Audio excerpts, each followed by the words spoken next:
pregúntenle al ministro de Agricultura dónde tiene el arroz que dice que tiene reserva y por qué él está dando 1.500.000 quintales de arroz a los mismos productores de arroz que se lo está autorizando por importación. Aquí nadie sabe más que el ministro de Agricultura cuándo hay que hacer una importación. No se diga más por Top Latina. Se trata del señor Antonio Cruz Rojas, presidente del Consejo Nacional de Comerciantes y Empresarios de la República Dominicana, CONACER. Bienvenido, licenciado Buenos Cruz. días para ustedes. Gracias por estar con nosotros. Yo crecí viéndolo en un programa, sí, que tenía que ver con esto, con el tema de los precios, los detallito alimentos. En tu casa, ¿no? Era una cosa así. Yo tenía un programa que llamaba Con el peso en la mano, que eso lo patrocinaba una empresa de embutido, porque a lo mejor no se está anunciando, y como no se está anunciando, no es bueno promover. Muy bien, don Antonio está limado. No, pero dígalo, que a lo mejor se entusiasman. Exacto. Ahora con su autorización. Exacto. Indubeca patrocinaba ese espacio que se llamaba Con el peso en la mano. Era que yo llevaba colmadero a contestir y lo ponía que cortar una cuarta claro, completa. Yo no me acuerdo de era eso. con el cuchillo que se medía. Exactamente. Yo sé de eso yo lo tenía por Teleantillas. Eso hace un tiempo. Después de eso, ya usted sabe, hemos caminado mucho. Todo el mundo me conoce a mí en el área que estoy, porque yo ahí me he desarrollado, he crecido, he sido coherente, nunca me he metido en política, nunca he vendido las MIPYME a ningún candidato diciéndole que yo soy el líder para buscarle los votos, porque hay muchos que se suman, se montan en el tren, pero nunca permite que le cuenten los votos. Entonces, qué barbaridad. Pero no voy a decir quién Don es. Antonio es un zorro viejo, ya no se deja. Tranquilo. Estamos a sus órdenes para escuchar lo que ustedes consideren. Don Antonio, el sector detallista suele ser, en términos del comercio, suele ser el más vulnerable cuando se da un proceso de reforma fiscal, de aumentos de impuestos, porque es el que usualmente no puede hacer transferencias porque no hay una formalidad de factura, sino que, como usted dice, es con el peso en la mano. Sí. ¿Verdad? ¿Cómo está viendo el sector detallista este tema de una posible o casi segura reforma fiscal? ¿Cuáles son los temas que entienden que más les afecta o que estarían en ánimo de discutir para evitar que impacte su negocio? Miren, quiero darle los buenos días a ustedes. Le voy a pedir algo. Desayuno no tenemos. No, lo que le voy a pedir es que es como son 4 para mí solo. Que le lleven suave. No, yo voy a responder, voy a cumplir con las reglas de la comunicación. Okay. Por ejemplo, ustedes me preguntan lo que quieren. Yo voy a decir lo que yo entiendo que debo decir por mi parte y el oyente quiere pues, escuchar qué yo voy a decir. Estoy con ustedes. Mire, con relación a esa pregunta, esa es una respuesta que se cae de la mata. Y número 1, es importante que ustedes comiencen a colocar, como que están en este medio permanente, que lo de la reforma no es ni casi ni es un capricho. La reforma es obligatoria.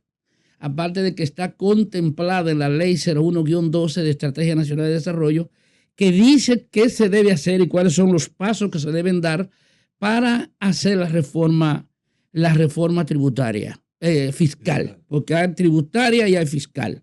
Cuando las reformas son tributarias, para edificar los oyentes, nada más toca el lado de los ingresos. Pero cuando son reformas fiscales, que normalmente son de 360 grados, toca lo que son los ingresos, los egresos, los pasivos y los activos del Estado, que el Estado debe decir cuánto tiene, cuánto debe, cuáles son sus ingresos y cuáles son sus gastos operativos. Con relación al sector de la MIPYME, con tu pregunta, debo decirte que el gran daño que puedan sufrir las MIPYME no es un daño que el gran daño es al consumidor final. ¿Por qué? Porque el sector detallista es la cadena forma parte de la cadena de distribución, porque El proceso de comercialización se divide en 3, que son, número 1, los fabricantes, que son los que fabrican, número 2, la industria que está junta con los fabricantes, y número 3, lo que son, número 2, los productores, y número 3, las cadenas de distribución. Tú tienes industria, fabricantes, productores y cadena de distribución. La cadena de distribución es la que nosotros representamos. Y es importante que ustedes sepan, y es importante que entiendan por qué les voy a decir esto. La cadena de distribución no es responsable de alza de precio. Cuando un colmado le vende algo más caro es por alguna razón. Lo que pasa es que usted o tiene que investigar porque el colmado que está al lado del otro no quiere vender más caro uno que el otro. Porque está lo que se llama la ley de oferta y demanda. El que más caro vende, vende menos. Y cuando entró lo que fue el acuerdo del GATT en 1996, que después se firmó el Tratado de Libre Comercio, desapareció lo que es el control, la Dirección de Control de Precios. Entonces cambió el sistema de negocio. ¿En qué sentido cambió? Que en vez de tú vender por margen, vende por volumen. Si ustedes, por ejemplo, en algún momento, la venta por volumen es que tú debes luchar para comprar más, para abaratar menos y vender más barato. Entonces eso hace que el consumidor vaya más donde ti porque tú vendes más barato que el otro. Entonces eso es venta por volumen. O sea, yo tengo que, en vez de yo vender un saco de arroz ganándole 5 pesos a la libra de arroz, es preferible vender la libra de arroz con 2,5 o con 3 pesos y en vez de vender un saco, vender 5. Eso es una venta por volumen. Entonces la cadena de distribución, retomando, no es responsable de alza de precio.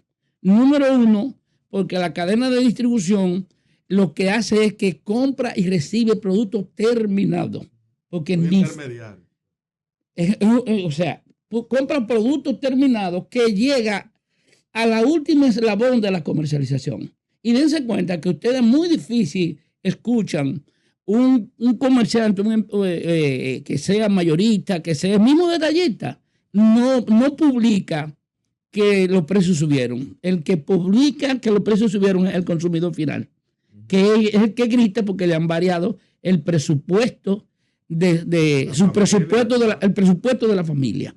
Entonces, en ese sentido, no es responsable de alza de precios porque ni fabrica, ni produce, ni tampoco es industrial, y lo que hace es que recibe productos terminados. Un ejemplo sencillo. Yo, que soy productor de plátano, salgo a vender plátano en un camión. Le ha ido bien, y voy como productor de plátano, visito negocio por negocio vendiendo plátano. Pero ¿qué hace el colmado o el supermercado o el minimarket, etcétera? Que le compra el producto al vendedor del camión con un precio definido. Si el producto que llegó ahora subió de precio, porque ¿quién es que lo sabe? No es el colmado, lo sabe el que anda en el camión, porque ese fue el primero que le subió. Otra cosa que es importante, con esto no queremos echarle lodo ni a la industria, ni a los productores, ni a los fabricantes. Cuando hay un cambio de precio de algún producto, es porque algún factor externo o interno sucedió. Por ejemplo, la industria le subieron la materia prima de los productos que va a fabricar, el productor le subieron los fertilizantes, subió el transporte y una serie de factores. Entonces, ¿qué hacen? Lo mismo que hace el colmado, que el colmado recibe el producto a un precio, hoy compré a 8, mañana compré a 10, y cada vez que compra un nuevo precio, obligatoriamente tiene que colocarle el margen de beneficio para sus utilidades y el manejo del negocio y poder cubrir sus costos.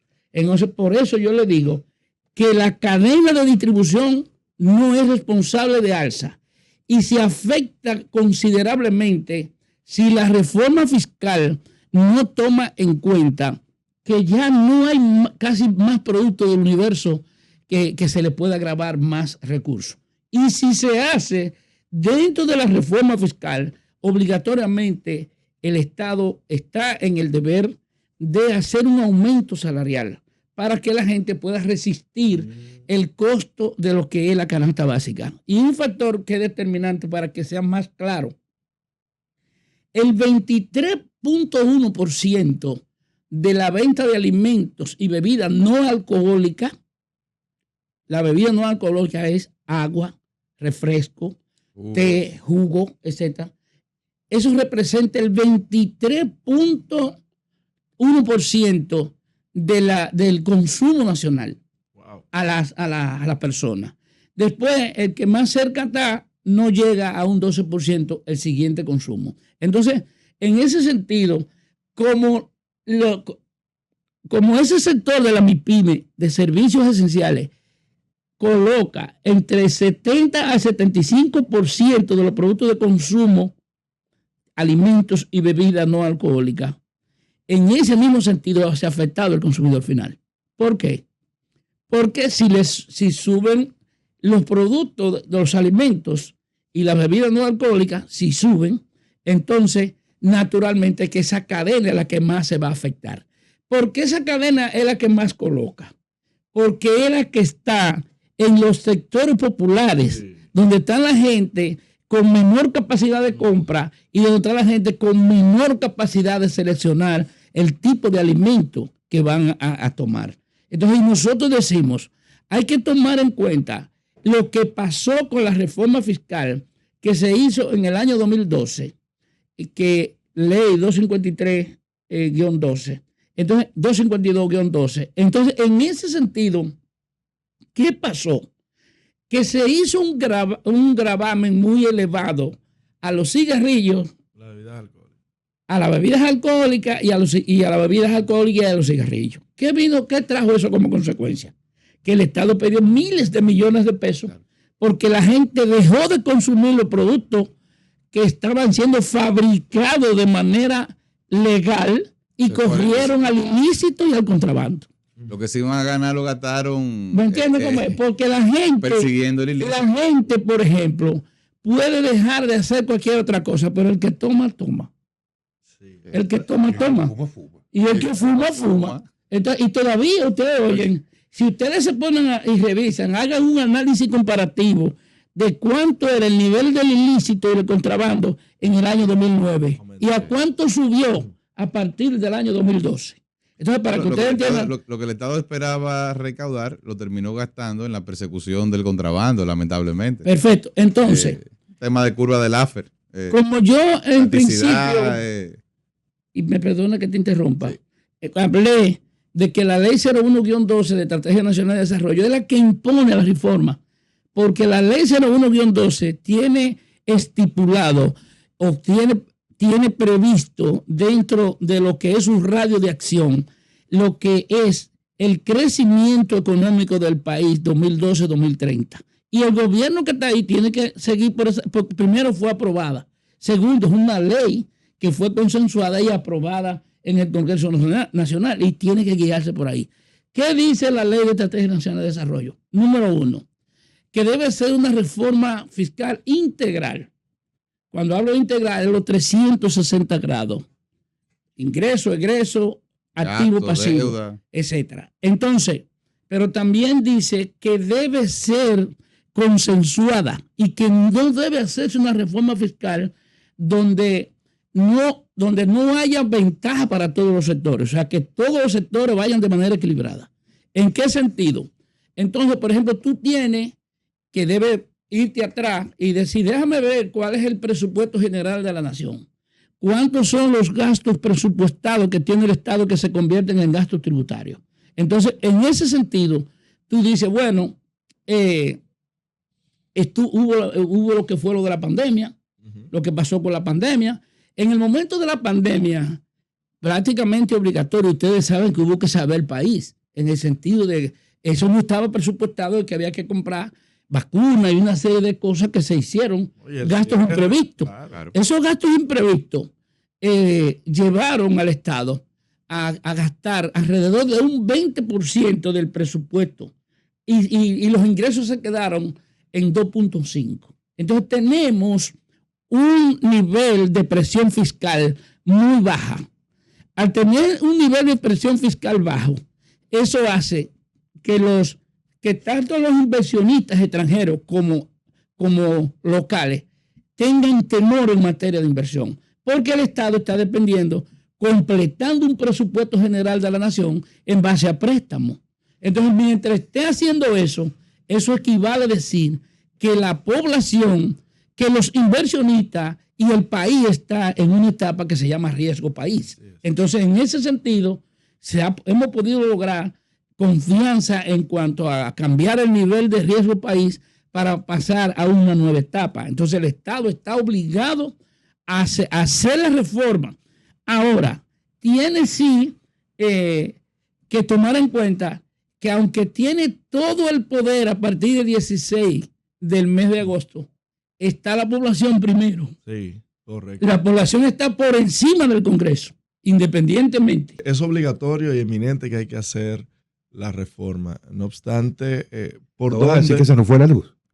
Se fue la luz, señores. Se llama... Nosotros estamos transmitiendo desde el ensanche Naco, el puro centro de la ciudad, y también se fue la luz. Pero bueno. Se llama La venganza de Tutankamón Morrison. Pero tenemos planta, Morrison. Mire, ¿cuál sería entonces la vía o por dónde debería ir esa reforma con tal de no lacerar la población dominicana? Él decía que está contemplado en la Ley 01-12 de Estrategia Nacional de Desarrollo, que también aconseja que deben revisarse los incentivos fiscales, debe revisarse lo que son las alusiones fiscales, la evasión fiscal, las exoneraciones que el Estado realiza, además Antonio, las donaciones de combustible y otras donaciones que hace el Estado. Por ejemplo, debe revisarse los incentivos al sector turístico. Es importante que ustedes vean, miren el crecimiento que hemos tenido con el sector turístico. No se critica, pero con los incentivos que hay, yo entiendo que están viniendo pocos turistas a la República Dominicana, de acuerdo a los incentivos que hay para el sector turístico. ¿Cuáles son esos incentivos que recibe el Bueno, sector tienen turístico? una serie de exoneraciones, muchos no tienen que pagar impuestos de algunas cosas, realizan obras y construcciones dentro del sector turístico que no tienen que pagar impuestos. Con mano de obra haitiana, gracias. Y una serie de factores más. En ese sentido, también revisar lo que son los incentivos del sector eléctrico, me refiero de energía renovable.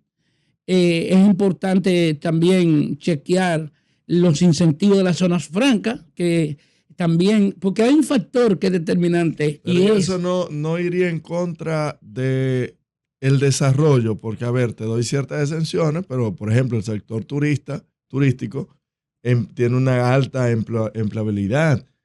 El sector zona franca por igual, por ejemplo, ha creado solamente en esta gestión unos 200,000 empleos. O sea, limitarle y quitarle las exenciones también le está permitiendo que pueda mantener el crecimiento que lleva. Sí, nosotros no hemos dicho que la ley contempla que se le quite, que se revise. La revisión equivale a decir que quizás en aquel momento nosotros o establecimos o permitimos, contemplamos que hubiera un incentivo para tal o cual cosa que hoy vemos que no es necesario. Pero, por ejemplo, aparte de eso, quizás ese mismo incentivo no ha llenado el cometido para lo que fue creado. Entonces, esas son las cosas. Por ejemplo, tampoco estamos hablando de que se le quite a la zona franca, porque la zona franca tienen también muchas cosas permitidas y algunos aprovechan el incentivo y realizan operaciones económicas que no van dentro del incentivo, pero como tú no lo estás revisando, y realizan obras y construcciones y una serie de cosas que no pagan impuestos. O sea, todo eso debe ser revisado. Porque, aparte de lo que estamos diciendo, también ahora mismo el Banco Central acaba de realizar lo que fue la encuesta MIPYME, tanto el Banco Central como el Ministerio de Industria, Comercio y MIPYME, y salió a reducir que el 94 y algo por ciento de las MIPYMES son micro y pequeñas, es decir, que son MIPES. Entonces, en ese sentido, también estamos diciendo que el Estado está recibiendo una cantidad mínima. O sea, estamos hablando de que el 14.8% es lo que es formalizado de las MIPYMES. Y las MIPYMES son el motor de la economía. Entonces, la ley 01-12 prevé que debe haber incentivos para el sector de las MIPYMES. Y también prevé... Para formalizarlos. Para formalizar. Voy a eso. También prevé el fortalecimiento legal de la base legal de las MIPYMES justamente para su formalización. Entonces, ¿qué te dice eso a ti?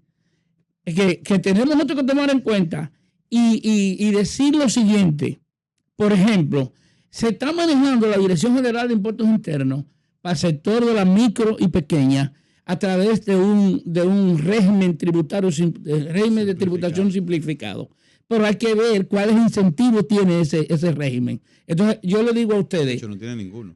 No tiene ninguno. Entonces, yo le digo a ustedes, y nosotros como CONACER estamos trabajando con otras instituciones con la finalidad y estamos proponiendo la creación de un monotributo.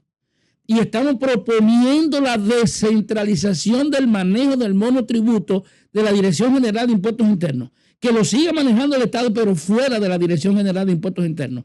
Con la finalidad... ¿Y manejado por quién entonces? Por el Estado que crea un organismo para eso. Y ya nosotros tenemos el nombre de cómo debe ser, llamarse, para que lo maneje fuera. Es para separar la grande de la pequeña. Para que aparte de eso, no se cuelen la grande dentro de la pequeña. Escúchame un minuto, don Antonio. Lo que pasa con el tema del monotributo en la República Dominicana es que tú tienes como empresa, tú pagas lo que son los impuestos y tasas, correcto, pero también pagas lo que tiene que ver con la seguridad social.